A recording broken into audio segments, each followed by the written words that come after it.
দুর্গন্ধময় নিকৃষ্ট একটা পানি থেকে। তো বলছে বালা, অবশ্যই। বলছে আখেরুকা জিফা, তুমি মরে গেলে ফুলন্ত ফাটন্ত দুর্গন্ধময় একটা লাশ হবে না? বলছে বালা, অবশ্যই। বলছে বাইনাহুমা তাহমিলু কাদিরা, এই দুইয়ের মাঝে তুমি আর আমি একটা পেশাব পায়খানার টুকরি, না টুকরি বোঝেন? টুকরি পেটের ভিতরে কি, আরে বলেন না,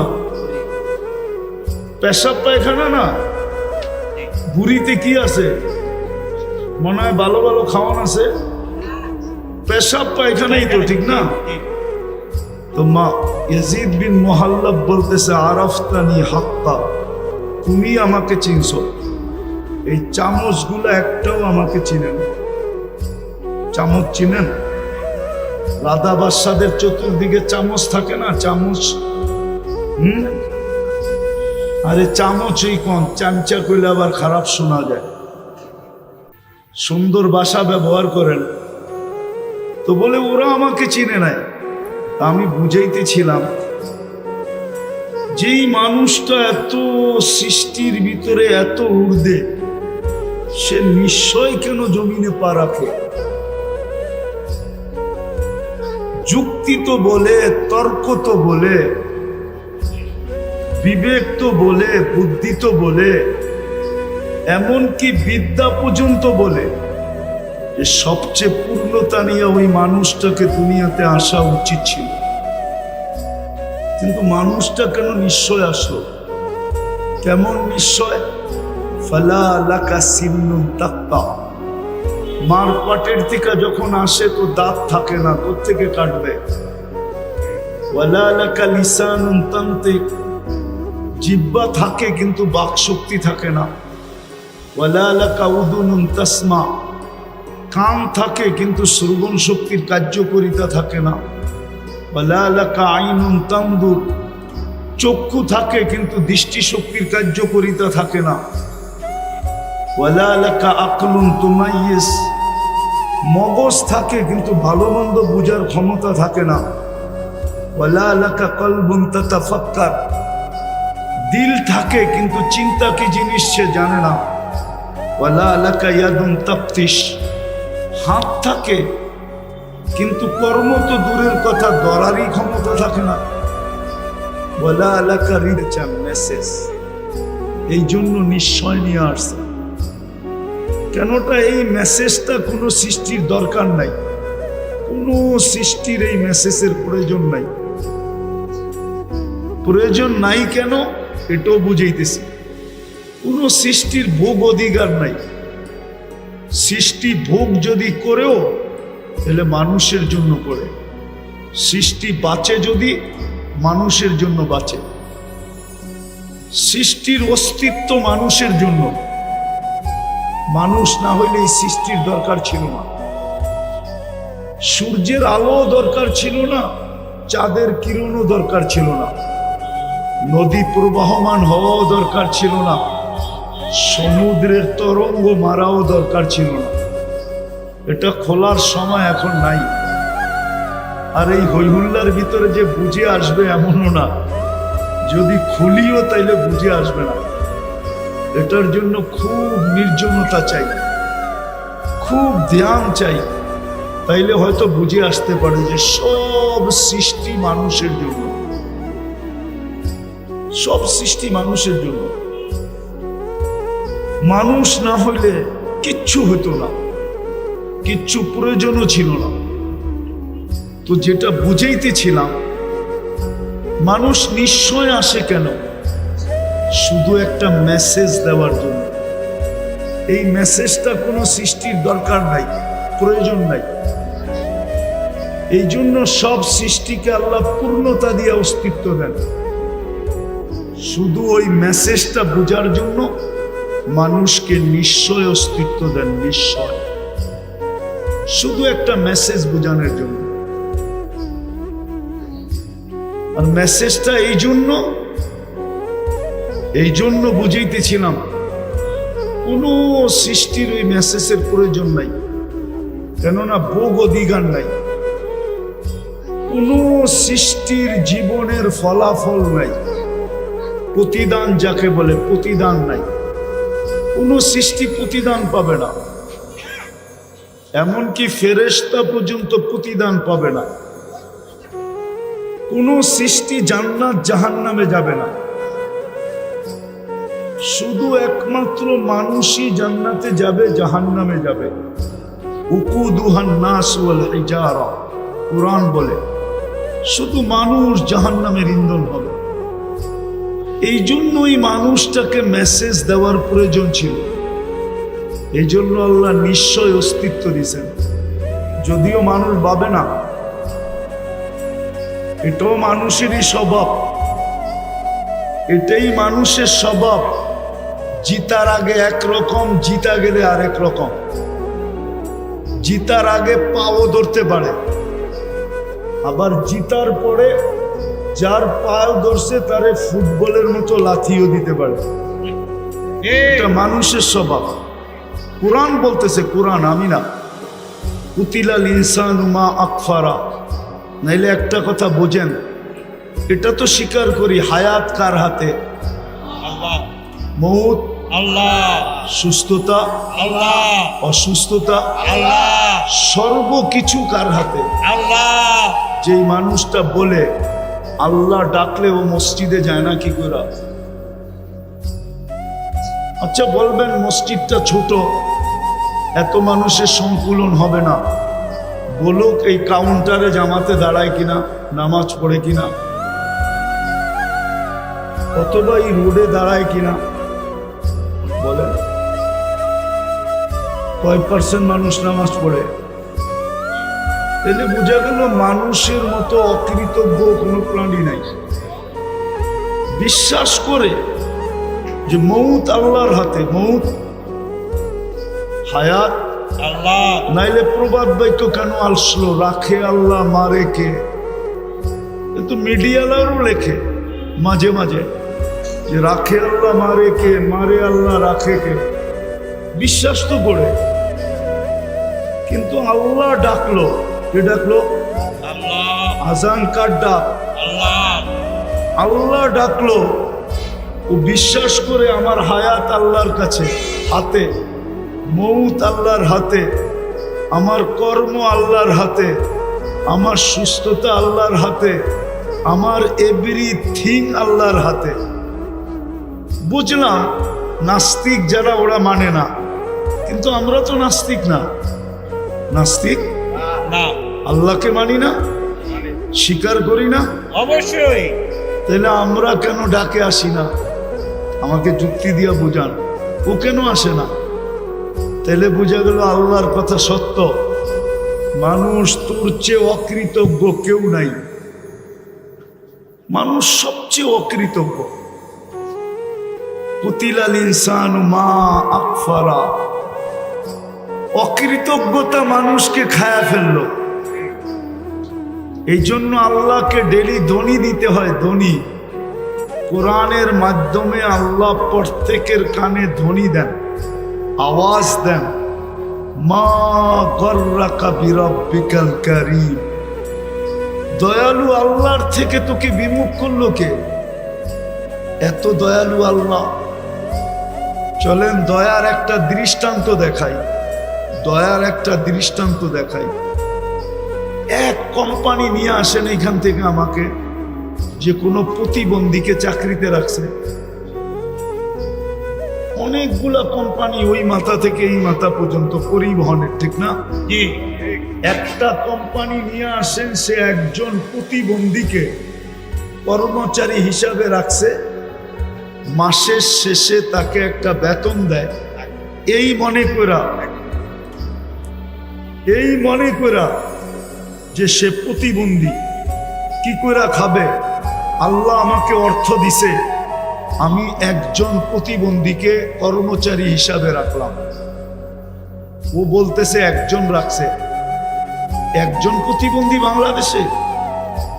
হ্যাঁ, যদি প্রতিবন্ধীকেই এরকম বিত্তশালীরা, মার্কেট মালিক, দোকান মালিক, পরিবহন মালিক মেল ফ্যাক্টরিওয়ালারা রাখতো, তাহলে বাংলাদেশে আর প্রতিবন্ধী আলাদেরকে কি অটো চালাইতে হতো না, অটো চালাইতে হতো না, জি ঠিক না?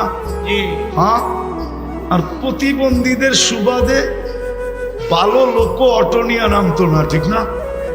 অটো তো আগের থেকেই নাই, পরে নামবে কোত্থেকা? আর ঘুরতে ঘুরতে আজকে আন্দোলন পর্যন্ত গড়াইতে হতো না। জি জি কিন্তু প্রতিবন্ধীকে তো গো চাকরিতে রাখে না, গেলেই প্রথম ধাক্কা দেয়, তুই প্রতিবন্ধী। তো যেটা বুঝাইতে চার মতো দয়ালু, মা গর্রাকা বিরব্বিকাল কারীম, এই দনি দিতে হতো না, এই দনি দিতে হতো না যে আমার মতো দয়ালুর থেকে তোকে বিমুখ করলো কে? তুই সারাদিন বিমুখ থাকা সত্ত্বেও, আমার হাতে হায়াত থাকা সত্ত্বেও, আমার হাতে মৌত থাকা সত্ত্বেও, এভরিথিং আমার হাতে থাকা সত্ত্বেও আমি তোর ডাকি বলে ডাকি, আমি তুমি সাড়া দাও না, তারপরও আমি তোমার সব কিছু বহন করতেছি। বলেন এরকম দাতা কই পাবেন? একটু ভাবেন, বিবেক দিয়ে ভাবেন, কাজে দিবে কিন্তু। নাইলে এই কথা বলতে পারবেন না, এই কথা বলতে পারবেন না। আপনি যুক্তি দিবেন, তর্ক দিবেন, যুক্তি তর্কের জবাব কিন্তু এটার ভিতরে রাখা আছে। আপনার ব্রেনের ভিতরে আপনার যুক্তি তর্কের জবাব রাখা আছে, আপনার ব্রেনের ভিতরেই রাখা আছে। আপনি এটা বললে হবে না যে আমি কর্মব্যস্ততার কারণে পারি না। ড্রাইভার যদি বলে আমি চালক হিসাবে নামাজ পড়তে পারি না, আমি ওকে প্রশ্ন করব তোমাকে চালানের যোগ্যতা কে দিল? হ্যাঁ, কে দিল? আল্লাহ। আরে বলেন না আল্লাহ। আল্লাহ বলতে দ্বিধা করেন কেন? চাইতেছে তুমি আমাকে যোগ্যতা সম্পূর্ণ বানানো, এটা তোমার ভুল। তুমি আমাকে শ্রেষ্ঠ কেন বানাইলে? তুমি আমাকে সৌন্দর্য কেন দিলে? তুমি আমাকে কর্মযোগ্য কেন বানাইলে? যুবকও যেন বুঝাইতে চায় আমি আকর্ষণের পাত্র কেন বানাইলাম? আমাকে তৃতীয় লিঙ্গ বানাইতা তাই ভালো ছিল, মানুষ দেখতো আর খালি হাততালি দিত। অন্য ভাষায় বুঝাইলাম, এটাই মনে হয় ভুল হয়ে গেছে। বিদায় আসেন, শেষ জায়গায় চলে আসছে, আর লম্বা করতে চাইতেছি না। মানুষকে আল্লাহ নিশ্চয় দিছেন একটা মেসেজ বোঝানোর জন্য, যে মানুষ ভালো মতে বোঝো, আমি ছাড়া যেরকম তোমার অস্তিত্বের কোনো বিকল্প চিন্তা ছিল না, আল্লাহ ব্যতীত মানুষের অস্তিত্বের কোনো বিকল্প চিন্তা আছে না নাই? আছে? আল্লাহ ছাড়া মানুষকে অস্তিত্ব দিতে পারবে? কোনো বিকল্প চিন্তা আছে? আল্লাহ বলে আমি ছাড়া যেরকম তোমার অস্তিত্বের বিকল্প চিন্তা নাই, আমি ছাড়া যেরকম তোমার পূর্ণতার বিকল্প কোনো চিন্তা নাই, চিন্তাধারা নাই, যে মানুষকে যদি আল্লাহ শারীরিক পূর্ণতা না দিত, না দেন, তাহলে দুনিয়ায় আসার পরে টাকার বলে যদি পূর্ণতা নিতে পারতো, তাইলে বহুত প্রধানমন্ত্রীদের ঘরেও এরকম বাচ্চা কাচ্চা আছে যেটা মার পেটের থেকে পূর্ণতা নিয়ে আসে নাই, কিন্তু প্রধানমন্ত্রীর টাকার পাহাড় থাকা সত্ত্বেও উনি দুনিয়াতে উনার ঘরের বাচ্চার পূর্ণতা নিতে পারেন না। আঙ্গুল দিয়ে দেখাবো, 2-4টা দেখানো যায়, নাম সহ দেখানো যায়, নাম সহ, পূর্ণতা নেওয়ার কোনো সুযোগ নাই। তো আল্লাহ বুঝাইতে চাইতেছেন আমি ছাড়া তোমার অস্তিত্বের যেরকম কোনো বিকল্প চিন্তাধারা নাই। মানুষ চিন্তা করছিল, চিন্তা যে মার পেট ছাড়া টেস্ট টিউব বেবি বানাবে, টিউবের ভিতরে বানাবে, টিউবের ভিতরে, মার পেট ব্যবহার করবে না। কিন্তু বিজ্ঞান বানাইছিলেন, কিন্তু পরে দেখছেন যে এটা দিয়া কোনো কর্ম করা যাবে না। যেরকম যদি বুঝাই, বুঝবেন কিনা জানি না, ঢাকা শহরে বাস করেন তো, গ্রামগঞ্জে যান না, কোত্থেকে বুঝবেন। গ্রামে অবেলা যদি মেয়ের জামাই আসে তো শ্বশুর শাশুড়ির মুরগি ধরতে যায়, গ্রাম্য মুরগি ধরতে যায়, দেশি মুরগি ধরতে যায়, মাঝে মাঝে কাপড়ও খুলে যায়, মনে হয় বোঝেন তাই। আর পোলট্রি যেটা ফার্মের, ওইটা নড়ে আর চড়ে, নড়ে আর ওইটা না হাঁটে না দৌড়ায়, ও বইয়েই থাকে, ঠিক না? তো বিজ্ঞান দেখছে বাচ্চা তো হবে, কিন্তু ওইটা দিয়ে কর্ম করা যাবে না, বাস চালানো যাবে না, বন্দুক চালানো যাবে না, প্লেন চালানো যাবে না, দুনিয়ার কোনো কাজ করা যাবে না। ওটার নাম দিতে হবে পোলট্রি বাচ্চা। পোলট্রি কি? ওটা নড়বো আর চড়বো, ঠিক না? তো বিজ্ঞান কানে দইরা তওবা করে ফেলছে, এখন আগের জায়গায় চলে আসছে যে আল্লাহ ব্যতীত অস্তিত্ব দেওয়ার কোনো বিকল্প নাই, আল্লাহ ব্যতীত পূর্ণতা দেওয়ার কোনো বিকল্প নাই। টাকার বলে পূর্ণতা নেওয়া যায় না। তো সব যখন আল্লাহ দেন, তাইলে ওই ব্যক্তিটাকে যখন আল্লাহ ডাকে তো আসে না কেন? কেন আসে না বলেন? এই জন্যই তো বলছে মানুষের মতো অকৃতজ্ঞ কেউ নাই, নিমক হারাম কেউ নাই। মানুষের চেয়ে নিমক হারাম কোনো জাতি নাই, মানুষের চেয়ে অকৃতজ্ঞ কোনো জাতি নাই, মানুষের চেয়ে কপাল পোড়া কোনো জাতি নাই। বরং দেখা যায় মাঝে মাঝে কিতাব ঘাটলে দেখা যায় মানুষের চেয়ে নিকৃষ্ট কেউ নাই। হ্যাঁ, শুকরও মাঝে মাঝে সকালবেলা ঘুমের থেকে উঠা বলে মালিক চোখটা খুলবো, কিন্তু কোনো বেনমাজির উপরে যেন দৃষ্টিটা না পড়ে। আল্লাহ জিজ্ঞেস করে কেন? তো বেনমাজি আমার চোখে আমার চেয়ে নিকৃষ্ট। তো যুক্তি জিজ্ঞাসা করে, কোন যুক্তিতে কাটাইতে চাস?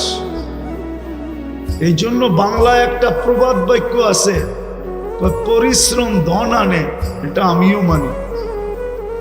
পরিশ্রমে ধন আনবে কিন্তু সুখ আনতে পারবে না। বাংলায় প্রবাদ বাক্য আছে, পুণ্যে আনে সুখ। কি পুণ্য বোঝেন? কি নেকে আনে সুখ। আল্লাহ সুখ দেয়, আল্লাহ সুখ দেয়। যদি ধনী সুখ দিত তাইলে ওই ধনী কেন নিজের মাথায় পিস্তল রেখা নিজেই গুলি করত? ও তো ধনী ছিল, ওকে আমার চেয়ে বেশি আপনারা চিনেন না। আমি চিনি ওর ছেলে কই থাকে, আমি চিনি ওর মেয়ে কই থাকে, আমি চিনি ওর স্ত্রী কোথায় থাকে, আমি চিনি ওর কতটুকু আছে কতটুকু নাই, আমি চিনি ওকে কাছের থেকে চিনি। না চিনতাম, ধনই যদি সুখ আনতো তাইলে ঐশী তো ডেলি প্রতি মাসে 1 লক্ষ টাকা হাত খরচ পাইতো। ঐশী যে এখনো জেলখানায় আছে, সে তো প্রতি মাসে 1 লক্ষ টাকা হাত খরচ পাইতো। ছোট একটা মেয়ে, ও 1 লক্ষ টাকা খায় না, চাবায়া খাইতো। ও 1 লক্ষ টাকা খায় কি করে? হ্যাঁ, ডেলি 3000 টাকা খাইলেও তো মাসে ৩৩ ৯০,০০০ হয়।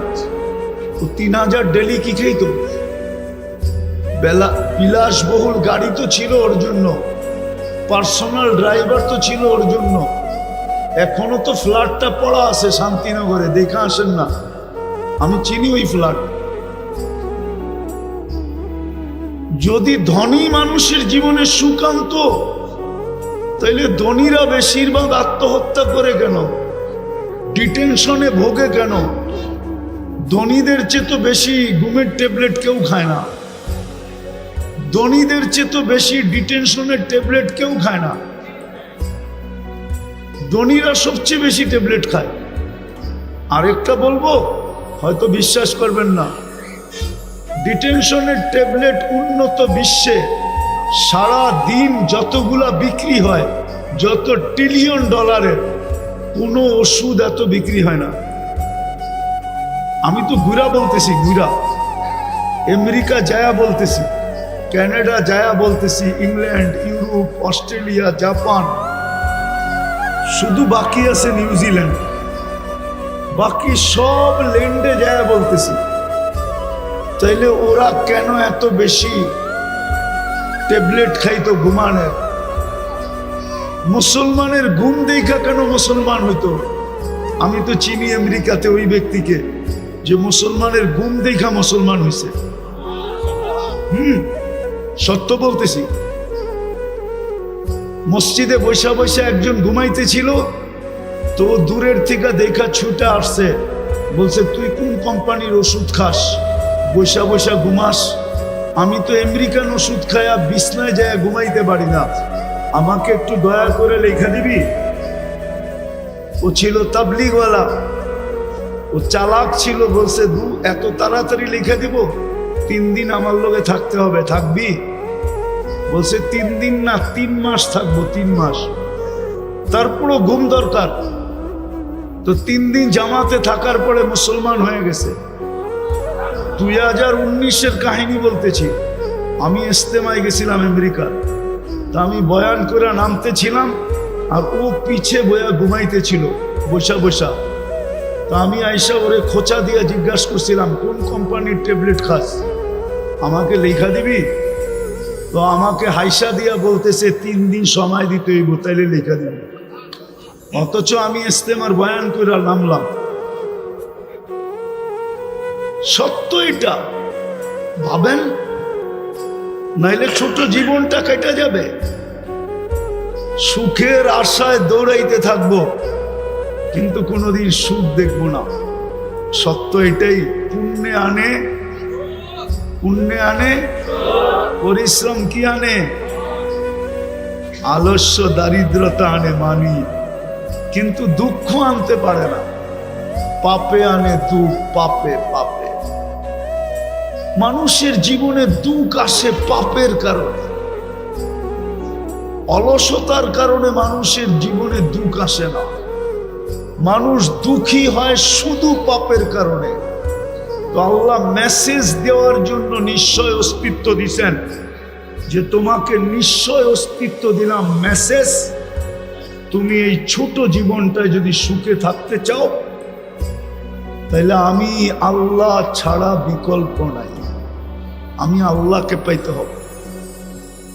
যেমন দেখাইলাম অস্তিত্ব আল্লাহ ব্যতীত বিকল্প, পূর্ণতা আল্লাহ ব্যতীত বিকল্প, সুখ আল্লাহ ব্যতীত বিকল্প নাই, কোনো কিছুই আল্লাহ ব্যতীত বিকল্প নাই। সবকিছুর ভান্ডার কিন্তু ওনার কাছে। নইলে দৌড়াইতে থাকবো, যেমন আজকে দৌড়াইতেছি।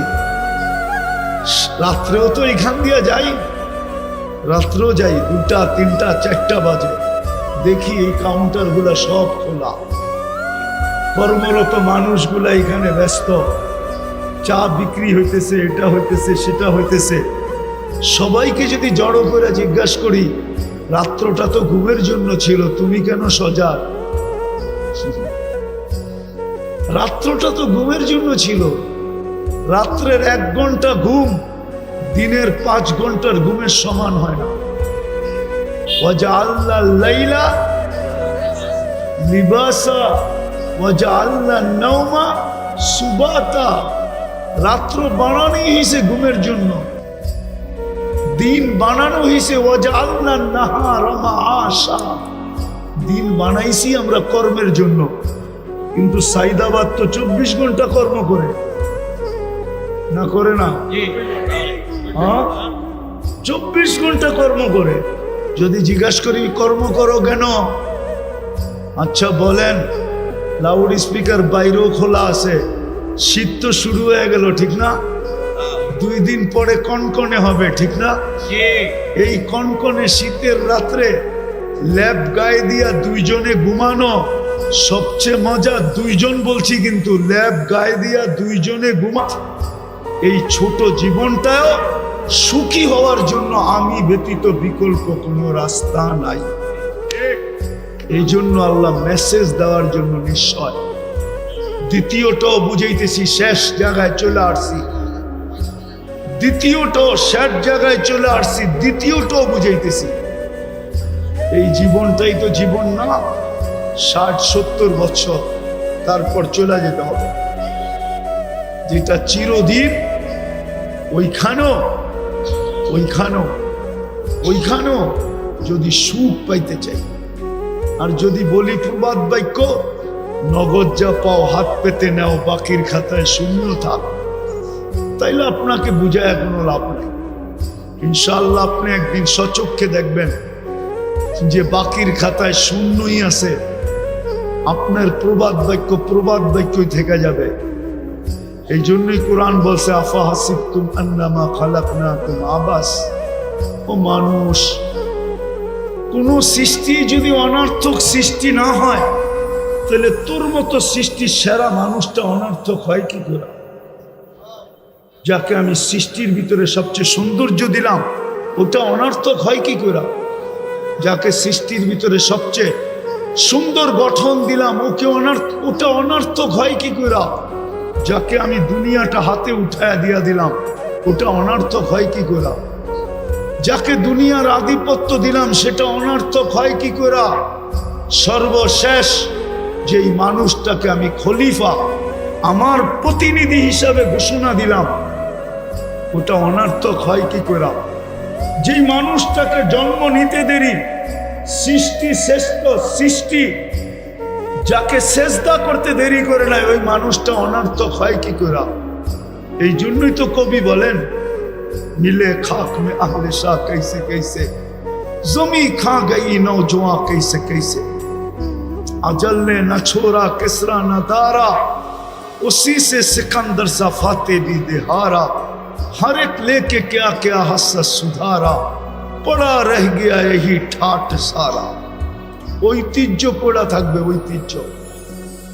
সোনার গায়ে ঐতিহ্য পড়া আছে, লালবাগ কিলায় ঐতিহ্য পড়া আছে, আহসান মঞ্জিলে ঐতিহ্য পড়া আছে, বিক্রমপুরে ঐতিহ্য পড়া আছে, রাজবাড়িতে ঐতিহ্য পড়া আছে, হাজারো ঐতিহ্য পড়া আছে, হাজারো ঐতিহ্য পড়া আছে।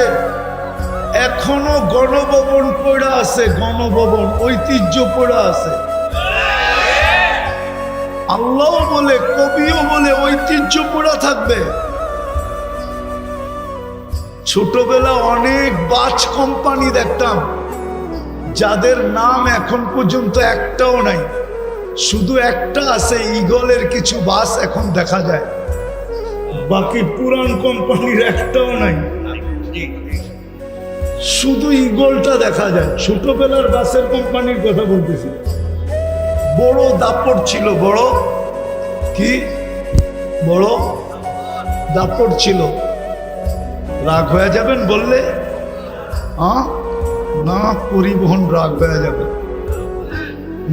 বলবো, পরিবহনগুলার ব্যবহারে মনে হয় এরা যাত্রীকে বিনা পয়সায় নিয়ে যায়, বিনা পয়সায়।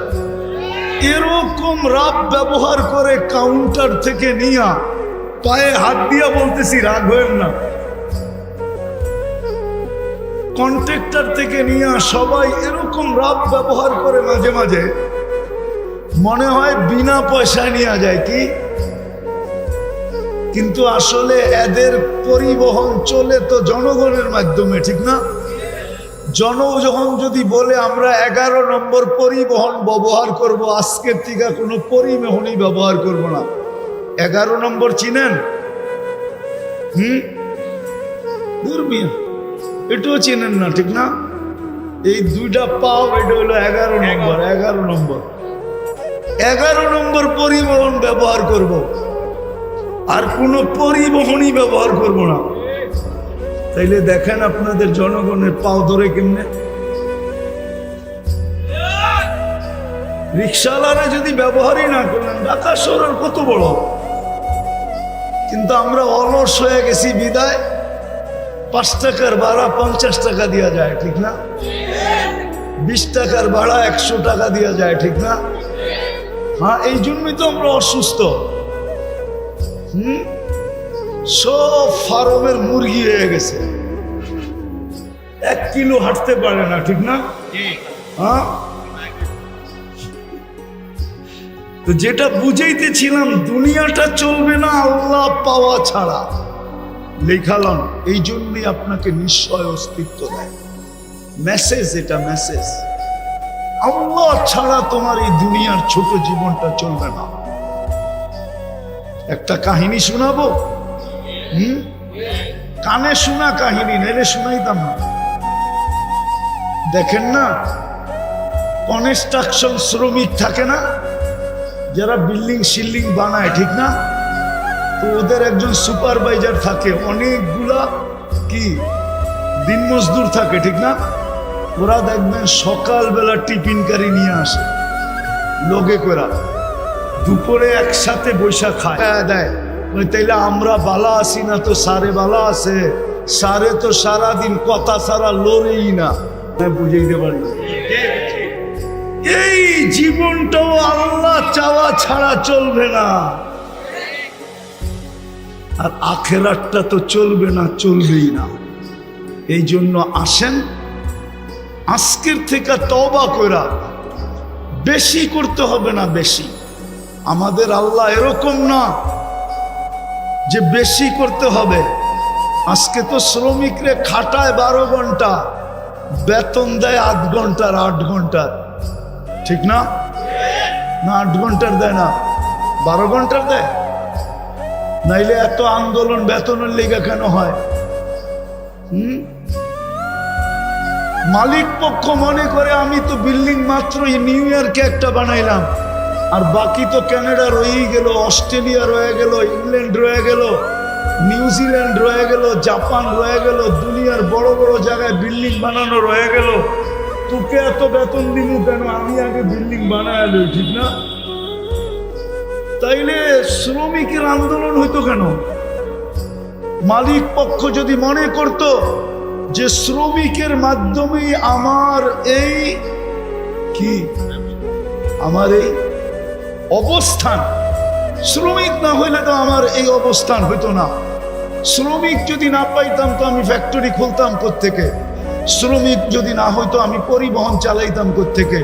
সে যদি শ্রমিককে এহসান মোহসেন মনে করত, তাইলে তো শ্রমিকের উপরে নির্যাতন হইতো না, শ্রমিক আইনের প্রয়োজন ছিল না।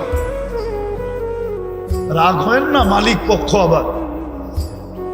তো যেটা বুঝাইতেছিলাম আল্লাহ পাওয়া ছাড়া আমাদের জীবনটা চলবে না। আল্লাহ বেশি চান না। আল্লাহকে রাজি করা অনেক সহজ, শুধু একটা জিনিসই যদি আজকে করতে পারি, প্রথমে যদি তওবা করতে পারি, নিজেকে তওবায় অভ্যস্ত বানাইতে পারি, যে আমি সকাল বিকাল যখনই মনে উঠব তখনই মুখ দিয়া বলবো আল্লাহ আমার তওবা, আল্লাহ আমি তওবা করলাম। আল্লাহ তওবা খুব পছন্দ করে। দ্বিতীয়, এই উম্মতের জন্য বেশি কিছু করতে হবে না, 5 ওয়াক্ত নামাজ পড়লেই যথেষ্ট। পারবেন পড়তে? পাক্কা পারবেন? নামান। আর একটা পরিবেশকে টিকায় রাখতে হবে,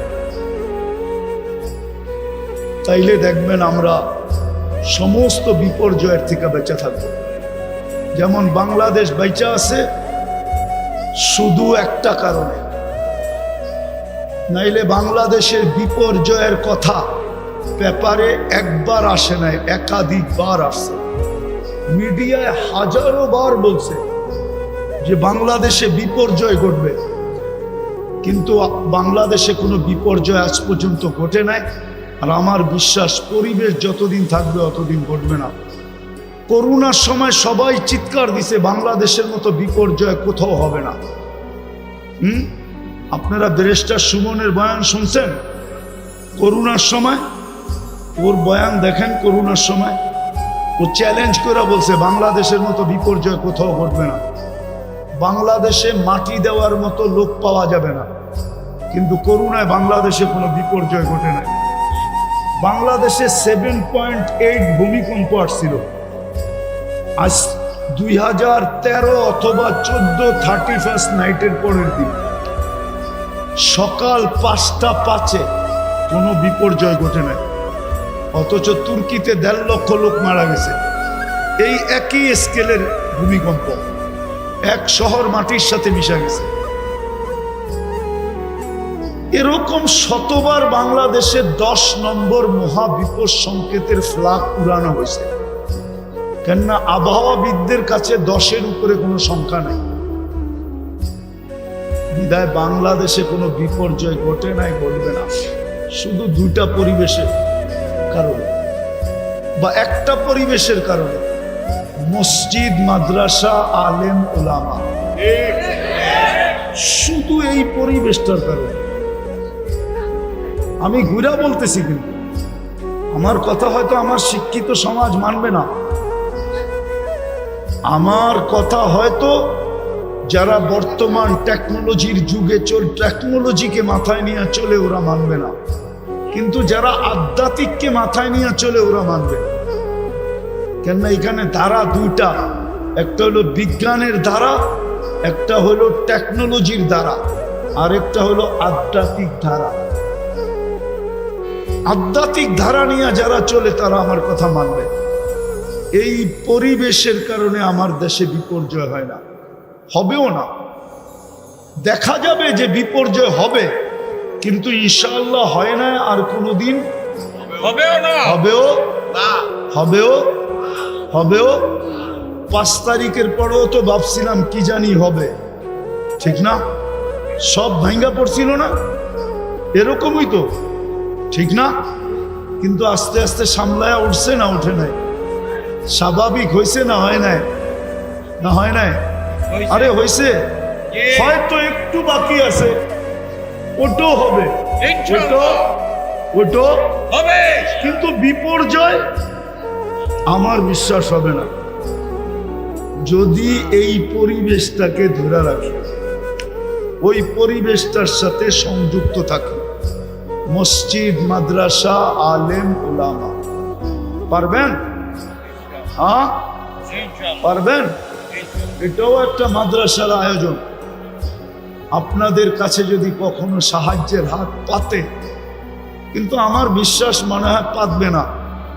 যেই ফ্যামিলির মাদ্রাসা, এরা যদি ইচ্ছা করে, আল্লাহ এদেরকে যতটুকু দিছে ইচ্ছা করে, কিন্তু এরা হাত পাততে পারে মনে হয় এই জন্য, অন্যদেরকে সংযুক্ত করার জন্য, জি, অন্যদেরকে সংযুক্ত করার জন্য, সংযুক্ত করার জন্য, জি, অন্যজনকে এই সোয়াবে ভাগিদার করার জন্য হয়তো হাত পাততে পারে, নাইলে এই ফ্যামিলির হাত পাতার কথা না। আল্লাহ এদেরকে যা দিছে, আপনারা সহযোগিতা করবেন ইনশাআল্লাহ। আল্লাহ আমাদেরকে আমল করার তৌফিক দান করেন। আমিন। ওমা